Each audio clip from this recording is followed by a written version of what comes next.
Notre histoire se passe dans un des derniers marais du nord-est de la France. Nous sommes au début de l'été et déjà la chaleur est très présente. Trop même, car les joncs, les roseaux et les autres plantes herbacées et aquatiques ont commencé à jaunir depuis plusieurs semaines à cause de l'eau stagnante qui s'évapore en grande quantité.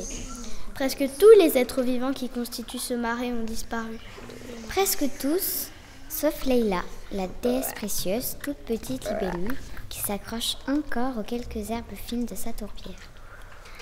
Que vais-je devenir? Suis-je vraiment seule? Comment vais-je pouvoir me nourrir si les crapauds dont je mange les larves ont disparu? Si les moustiques dont je raffole ont préféré quitter le marais pour des zones plus humides? Que vais-je devenir? Leïla pleure si fort qu'Olivier, un bousier à cornes retroussées, l'entend et se précipite vers elle. Leïla, j'ai écouté tes pleurs et entendu ton malheur. Que pourrais-je faire pour t'aider? Oh, Olivier, je crois que je n'ai plus le choix. Je dois quitter le marais car il n'y a plus de nourriture. Mais où aller? Malheureusement, contrairement à moi, tu ne peux pas vivre dans la chaleur. Tu dois te rendre plus au nord. Trouver une terre humide où tu pourras vivre et te nourrir. Je ne peux que voleter d'herbe en herbe. Je ne peux pas voler loin et trouver au nord un marais. Je suis perdue.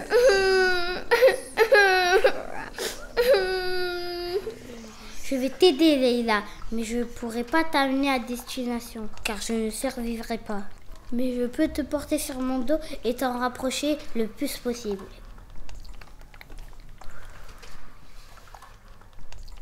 Si tous deux s'en vont très heureux, Leïla a tout de même une certaine appréhension à l'idée de quitter son mari.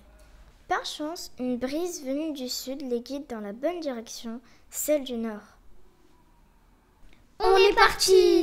La la, la la. Le début du voyage se déroule sans encombre. Mais après un certain temps, Olivier a besoin de se reposer sous un arbre.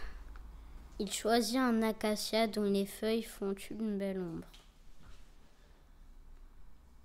Attention, les fourmis acacias nous attaquent. Faut vite s'en aller pour pas se faire piquer par leur puissant venin qui pourrait nous paralyser. Mais pourquoi veulent-elles nous attaquer? Elles défendent l'acacia qui est leur territoire. Mais les fourmis la rattrapent et tentent de piquer Leïla. Olivier prend ses pattes à son cou et réussit à leur échapper. On a réussi! Ouh, j'ai cru mourir! On va appeler mes amis les abeilles coupeuses de feuilles pour qu'elles te fabriquent une carapace comme la mienne mais en feuilles. Olivier siffle pour les appeler. 5 minutes plus tard, on entend le bourdonnement d'Elena, Margot, Ryan et Stevie qui surgissent de l'horizon. Après qu'Olivier ait expliqué aux abeilles ce qu'il attendait d'elles, ces dernières se mettent au travail. Elena et Ryan se précipitent pour découper des bouts de feuilles utiles à l'oiseau. Ils les apportent à Margot et Stevie, qui les enroulent autour de Leïla pour former un nid protecteur. Leur ouvrage accompli, ils se saluent et nos deux compères reprennent la route. Mais la nuit tombe. Leïla s'inquiète. Où allons-nous dormir? Je meurs de faim. Nous sommes perdus. Oh, regarde à droite. Ne vois-tu pas les deux petites lueurs? Mais qu'est-ce donc? 2 étoiles? Des yeux de hibou. Un renard? Des phares de voiture. Une maison? Un soleil de nuit. Un gâteau d'anniversaire? 2 humains avec une lampe torche? 2 flammes olympiques? Non! Mais les lueurs s'approchent. On dirait des insectes avec des lampes torches. Non! Les lucioles, Pascal et Pascal font leur apparition. Les 2 lucioles s'expriment en même temps. Oh, halte l'eau, qui vaut Bonsoir, mesdames. Il se fait tard et nous avons l'air d'être perdus. Nous allons au nord. Mais nous sommes vraiment perdus?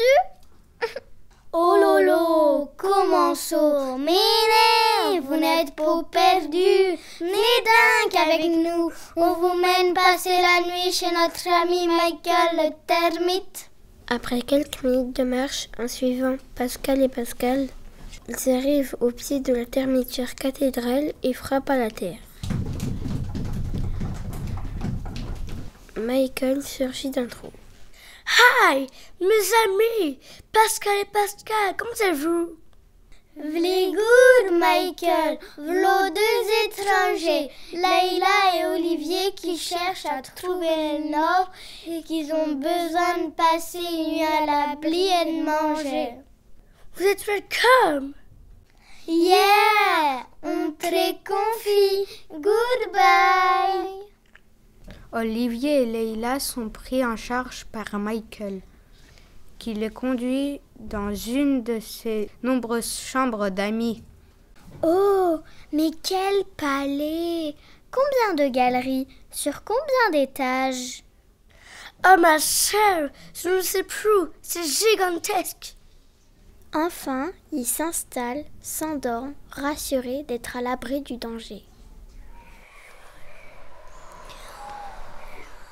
Réveillés par les courants d'air, Leïla et Olivier partent à la recherche de Michael. Michael!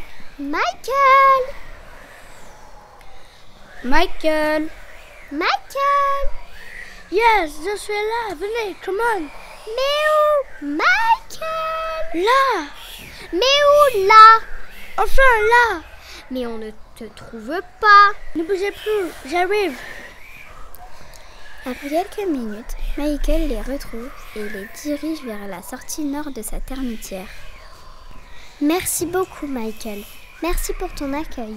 Good luck, have a good day, bonne chance.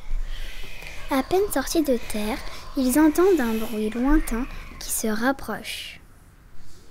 Olivier, entends-tu ce bruit? Oui, ça me rappelle. Ça me rappelle. Le bruit se transforme en vrombissement. Les stridouillements se font de plus en plus forts, tandis qu'une nuée de criquets les envahit. Olivier, où es-tu? Je ne te vois plus. Après la tempête de criquets, Leïla se retrouve seule et sans la protection de son ami le bousier. Elle regarde autour d'elle. Rien de connu ne peut la rassurer. La voilà au milieu d'un paysage aride jonché de pierres. Elle éclate en sanglots. Un perce-oreille à 2 points fait son apparition et s'approche de Leïla. Pourquoi pleures-tu, déesse précieuse? Je ne sais pas, je ne sais plus, je suis perdue.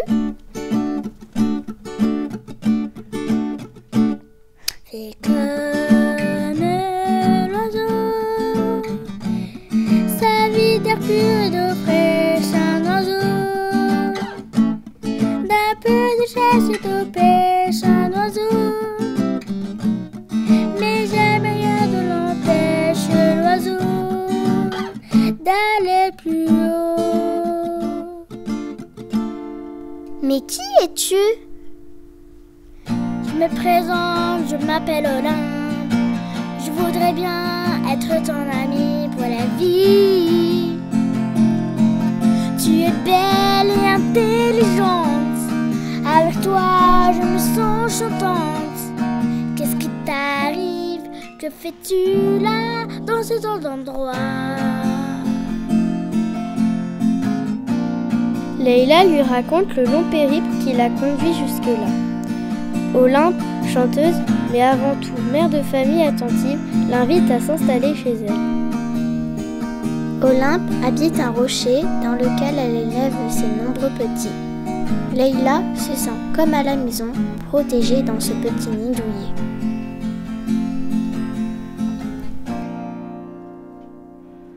Au petit matin, Alors que Leila fait connaissance avec les enfants d'Olympe, une ombre gigantesque approche et envahit peu à peu l'espace. Les deux amis s'interrogent. Qu'est-ce que cela peut bien être? Un nuage qui s'approche de nous?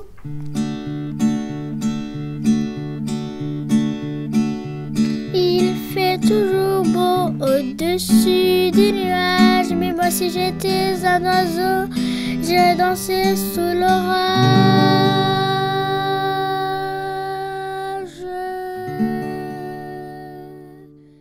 Une tempête de sable? Des oies sauvages? Par-dessus les temps, soudain j'ai vu passer les oies sauvages.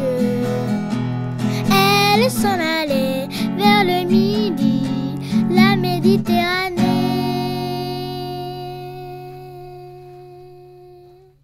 Une astéroïde? Un aigle noir? Quand soudain, semblant crever le ciel, et venant de nulle part, surgit un vulcain noir. Contre toute attente, Taketo, le papillon vulcain, surgit. Leila, je suis envoyée par Olivier le Bousier, qui m'a confié la mission de t'amener sur mon dos, par les airs, au nord, dans un marais que je connais, où il fait encore bon vivre. Olympe prend la parole. Viens, il t'emmène, où les rivières vont boire et vont se cacher. Viens, il t'emmène, où les nuages tristes vont s'amuser. Tu as tellement fermé les yeux, tu as tellement rêvé que tu es arrivé. Leila prend place à bord du papillon vulcain et remercie infiniment Olympe qui lui souhaite un bon voyage, voyage. Et c'est ainsi que Leila, dernière déesse précieuse de France, Put, grâce à ses nombreux amis, Poursuivre une vie heureuse dans un marais au nord encore préservé du réchauffement climatique.